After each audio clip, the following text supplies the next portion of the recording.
Valley's leading news program with meteorologist Brittany Boyer, Jamie Apodi, and Walter Perez.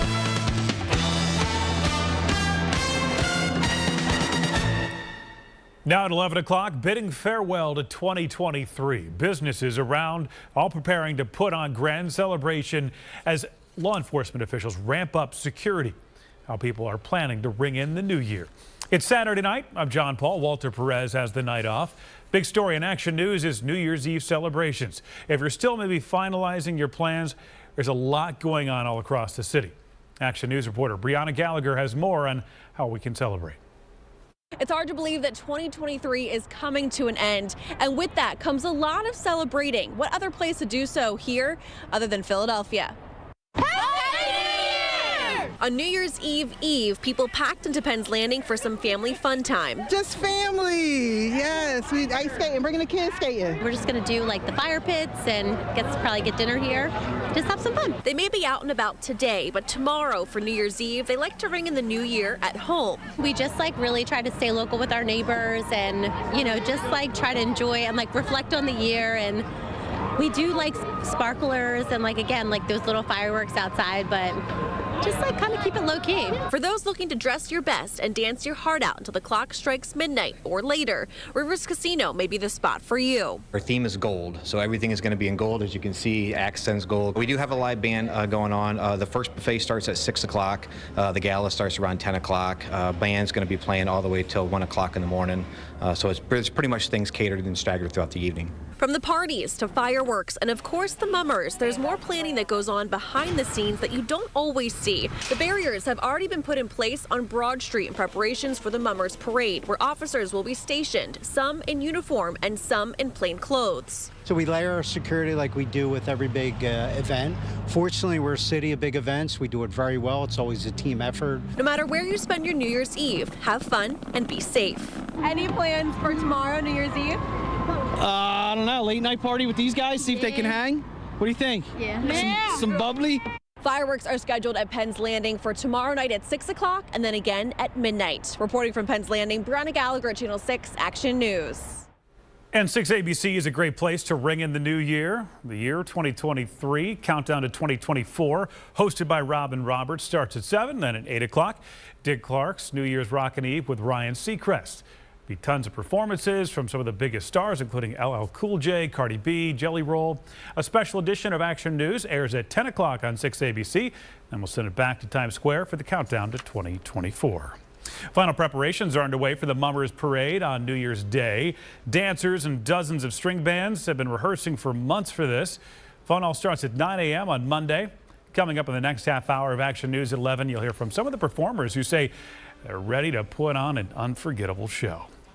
Let's talk about that forecast. New Year's Eve weather is going to be sunny to cloudy. Meteorologist Brittany Boyer joins us now with more on why you might, and I'm emphasizing might, want to pack an umbrella for tomorrow night. Yeah, it's Maybe. not going to be anything too steady around here, but we could have a few sprinkles coming down depending on where you might be watching the fireworks tomorrow. But if we look at what's happening tonight, it's pretty quiet here weather-wise. Any precipitation has really dwindled out over the last couple of hours, and you'll notice across the East Coast, the Central Plains, there's not much happening right now. The main feature that you can see is out toward Minnesota. That Clipper system is what's going to move through tomorrow night and early Monday, and that's where we could see a couple of sprinkles. But for tomorrow, your New Year's Eve, the daytime hours, not bad at all. Temperatures still a few degrees above average, placing us in the upper 40s here in Philadelphia. Sunshine to start, and then the clouds will be increasing as we go through the day. If you're going to the Eagles game, no issues there. Here's your New Year's Eve forecast for Philadelphia. The 6 o'clock showing of the fireworks, it's turning mostly cloudy. Then as we approach midnight, you can see our chances of precipitation around 10 to 20%. I don't think we're going to need the umbrellas the whole time, but there could be a couple of sprinkles out there late tomorrow night. So we get some sunshine to enjoy on your Sunday. That weak disturbance moves in Sunday night into Monday. Monday, so we'll watch for a sprinkle possible as we ring in 2024. It looks like that activity is out of here just in time for the Mummers Parade on Monday. It's a cloudy start to the new year. John will have more on that and some brighter days ahead coming up in the extended forecast. All right, we'll talk to you then, Brittany. Thank you. We have a sad development tonight from Montgomery County. We've learned a 36-year-old pregnant woman and her unborn child have died following a crash. A vehicle struck 2 parked cars and 5 people outside of a cemetery at West Rock Hill Road near Bryn Mawr Avenue in Lower Merion Township. This happened just before 3 o'clock. Police say a physical fight then ensued after that. 4 other pedestrians are being treated in the hospital. We're working to find out if the driver faces any possible charges. Philadelphia police are looking for the suspects who shot and then pistol whipped a man during a carjacking. Now, the victim was parking on Rising Sun Avenue late last night when a man and a woman got into his vehicle. He was then ordered at gunpoint to drive until they arrived at the 3000 block of Helen Street in Kensington. And that's when the suspects hit him and then shot him in both legs. They took his keys but left the vehicle. The 43-year-old victim was taken to the hospital in stable condition. 2 people, including a 1-year-old boy, are dead after a violent Friday night in Allentown. A total of 8 people were shot in just under 6 hours. Now, the shootings happened at 3 different locations. So far, no one's been arrested. Action News reporter Brianna Smith has the latest on the investigations. Police say the 2 victims who were killed were a 1-year-old boy and 44-year-old woman. Meanwhile, police are searching for the suspects involved in all 3 shootings and made 1 arrest so far. Bullet holes, crime tape, and evidence circles remain on Chestnut Street after a violent night in Allentown. Meanwhile, residents wonder what led to 3 shootings just blocks apart within 6 hours. I am surprised because it's like, you don't expect that. Allentown police say gunfire erupted on Chestnut Street just before 8:45 Friday night. I heard about 5 to 8 shots. By the time I got outside, the road was already filled with police. Police say a 1-year-old boy and 44-year-old woman were shot and killed. A 66-year-old man was also hit, but he's expected to survive. Neighbors tell us they are the toddler's grandparents. It's sad. It's sad. They were quiet. We see her only when she was coming from work.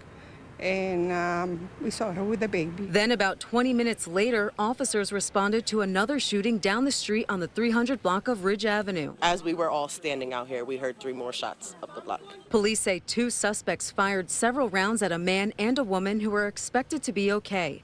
Police arrested one of the suspects, 23-year-old Demetrius Campbell of Allentown. He's facing a list of charges, including attempted homicide. The last crime unfolded around 2:25 Sunday morning on the 1600 block of Hanover Avenue. 3 men were shot and they're recovering in the hospital.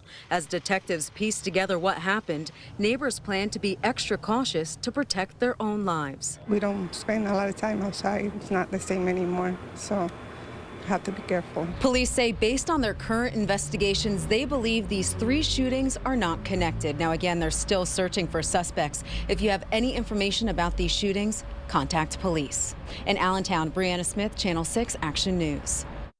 Officials are investigating the cause of a fire in the Strawberry Mansion section of Philadelphia.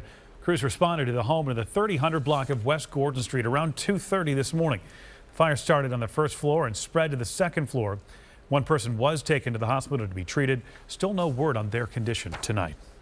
Well, the new year means your pay increase for thousands of workers in Delaware and in New Jersey. Starting January 1st, Delaware's minimum wage will increase from $11.75 to $13.25. New Jersey, the minimum wage will increase from $14.13 to $15.13. Minimum wage in Pennsylvania remains at $7.25. Well, if you're the lucky winner of tonight's Powerball jackpot, you won't need that pay increase. That's because the jackpot is $760 million.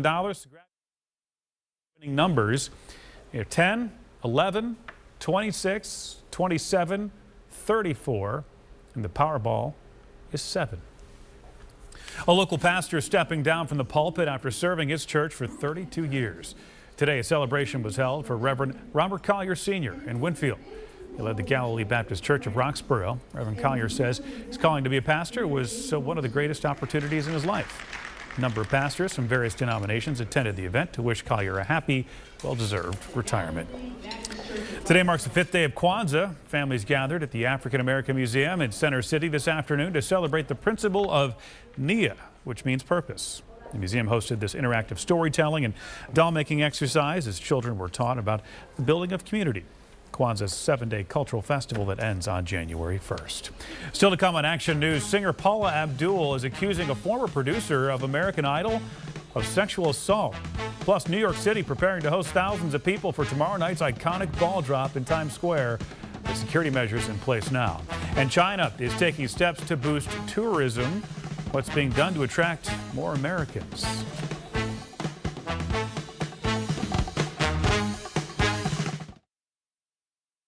I was